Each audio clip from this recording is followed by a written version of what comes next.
SPPDKM Jakarta. Jaya. Saya ingat dengan kalimat jualannya seorang panglima besar Jenderal Sudirman. Kita kuat karena kita bersatu. Kita bersatu karena kita kompak. Kita kompak karena kita sering silaturahmi. Jadi jelas kalau kita mau kuat kita harus bersatu. Kita mau bersatu kita harus kompak. Kalau kita mau kompak sering-sering ketemu seperti ini. Saya ucapkan terima kasih seluruh pengurus jajaran baru SPPDKM Jakarta periode 2022-2025. Terima kasih kepada Bapak Somad selaku ketua dan semuanya yang telah membantu dalam material maupun spiritualnya maupun ide-idenya sehingga akan membawa SPPDKM akan jaya terus. SPPDKM.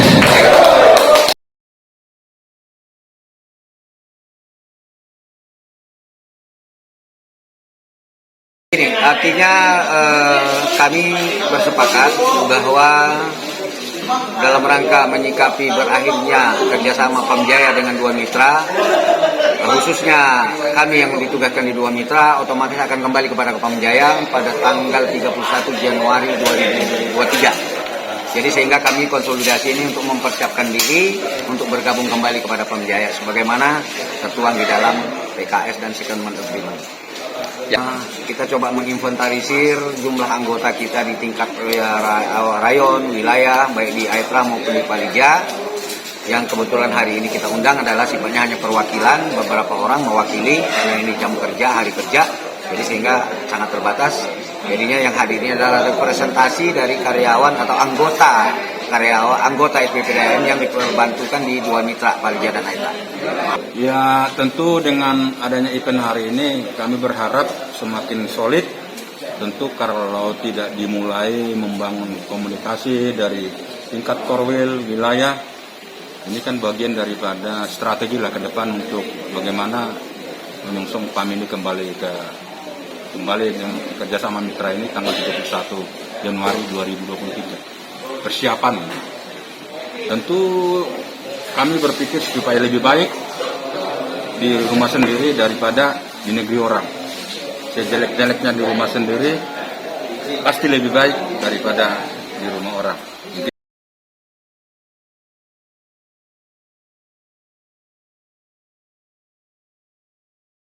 Saya mau coba flashback sedikit berkaitan dengan kondisi kita, masalah karyawan dan yang berada di dua mitra. Sebagaimana kita ketahui bahwa pada tahun 1997 Pamjaya melakukan kerjasama operasional dengan dua mitra yang dibagi dua. Tim Kalimantan bagian timur diserahkan kepada Aitra yang sekarang, kemudian di sisi barat Kali Ciliwung diserahkan kepada PT Palija. Pada saat itu karyawan yang ditugaskan di dua mitra untuk melakukan pekerjaan-pekerjaan pelayanan dan operasional hampir sekitar 4.000 orang. 4.000 orang diserahkan dalam rangka menjalankan pelayanan kepada masyarakat DKI. Yang kebetulan pada saat itu mitra mempunyai karyawan di sisi operasional. Masing-masing karyawan diberikan surat tugas yang diberikan oleh direksi Pamjaya. Kemudian belum sempat berusaha 1 tahun, kemudian terjadilah gejolak demo besar-besaran karyawan Pamjaya secara keseluruhan, bukan hanya yang di dua mitra, tetapi secara keseluruhan menolak dan menentang kerjasama yang dilakukan oleh pemerintah ketika itu. Sekaligus pada tahun 1998 terbentuklah serikat pekerja yang dulu namanya Serikat Pekerja Pamjaya. Jadi seluruh karyawan yang diperbantukan dan karyawan yang berada di lingkungan Pam Pusat menjadi anggota Serikat Pekerja Pamjaya. Kemudian perjalanan waktu demo besar-besaran kami menolak keberadaan mitra tersebut. Namun hasilnya tetap berjalan hingga hari ini, kerjasama tetap berjalan. Pencarian organisatoris setelah berganti dari SP Pamjaya menjadi SPPD AM, kemudian berubah dari SPPD Pamjaya menjadi SPPD AM. Ketika itu ketua umumnya adalah Hibda Media. Pada saat itu juga SPPD AM berafiliasi dengan PSI dari 2005 sampai hari ini. Jadi saya tekankan lagi, SPPD AM berafiliasi dengan PSI Public Service International sejak tahun 2005 hingga hari ini. Kemudian di dalam perjalanannya bahwa pada tahun 1997 seluruh karyawan operasional Pamjaya secara otomatis diperbantukan kepada dua mitra dengan surat tugas yang tadi, kemudian diperbantukan. Lalu pada tahun 1998 Direktur Utama Pamjaya mengeluarkan surat tugas masing-masing kepada karyawan Pamjaya yang diserahkan kepada dua mitra tadi. Artinya sejak tahun 1998 seluruh karyawan sudah menolak keberadaan mitra swasta ini.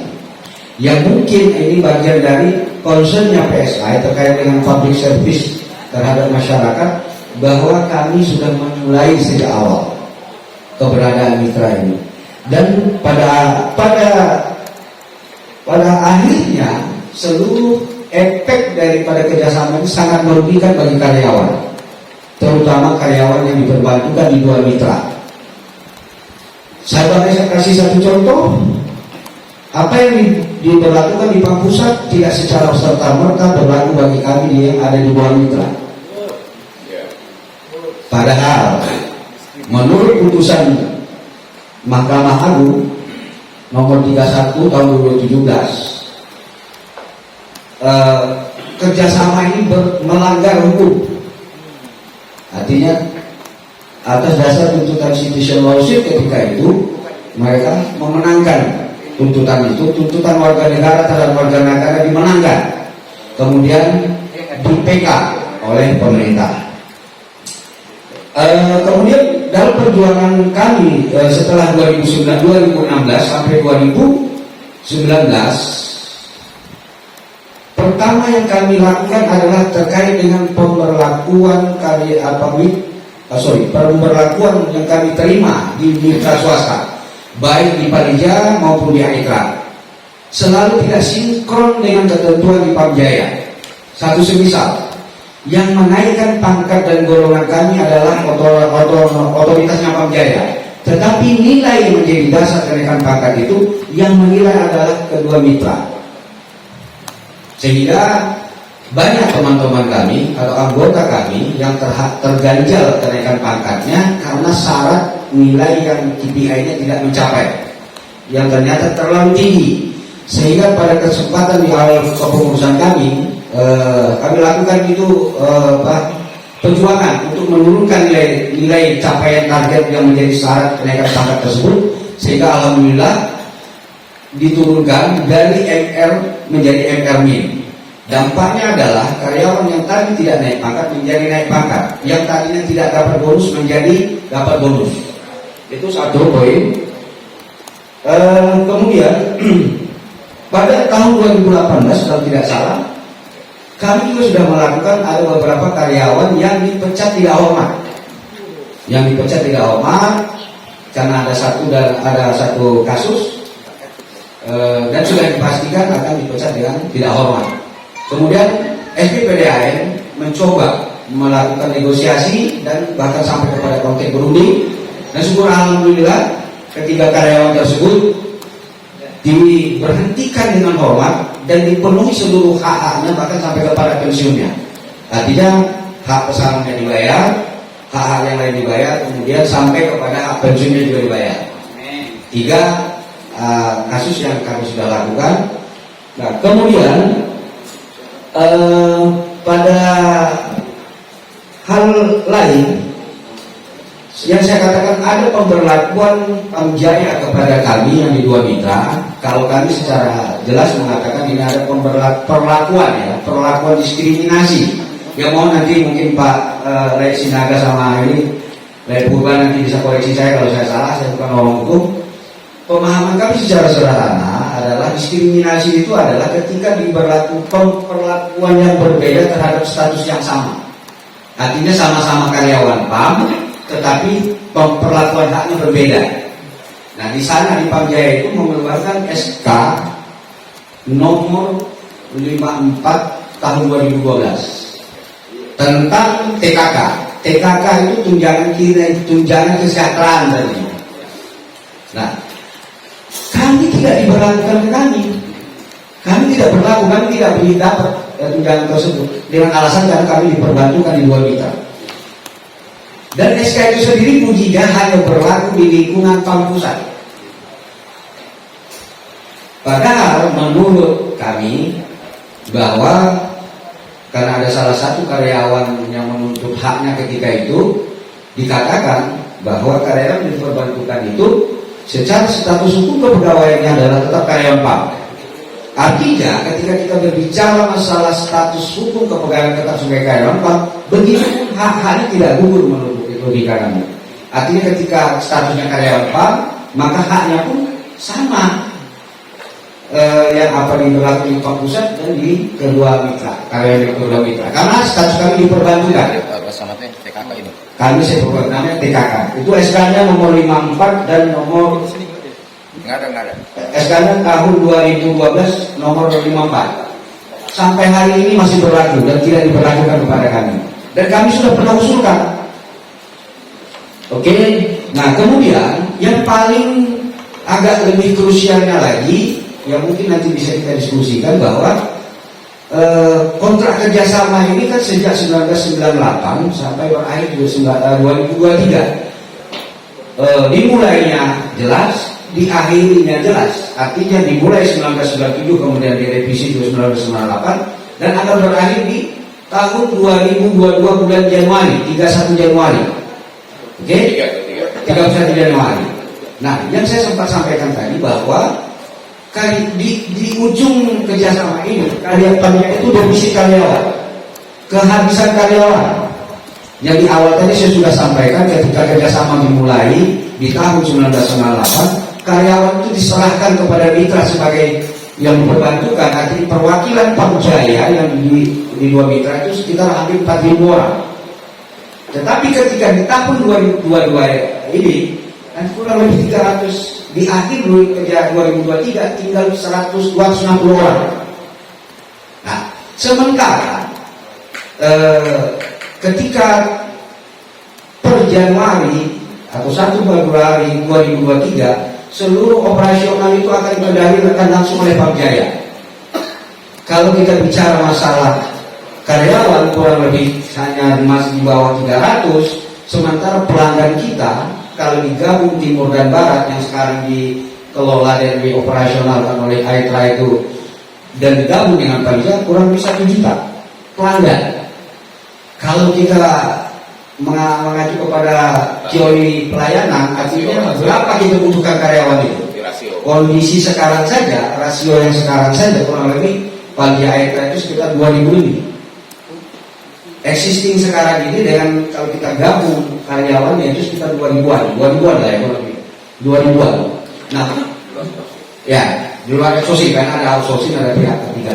Nah, bagaimana nanti kalau Pamjaya mengoperasionalkan langsung dia tinggal karyawan sudah 300-an. Nah, artinya inilah buah dari yang kita khawatirkan sejak awal bahwa kerjasama ini adalah teraneh di dunia dan sangat merugikan karyawan, masyarakat dan pemerintah. Nah, sekaligus saya coba mengingatkan kepada PSI, itulah yang tujuan kami berafiliasi dengan PSI sejak tahun 2005. Jadi perjuangan kami jujur saja ini banyak berliku-liku, perjuangan yang sungguh sulit.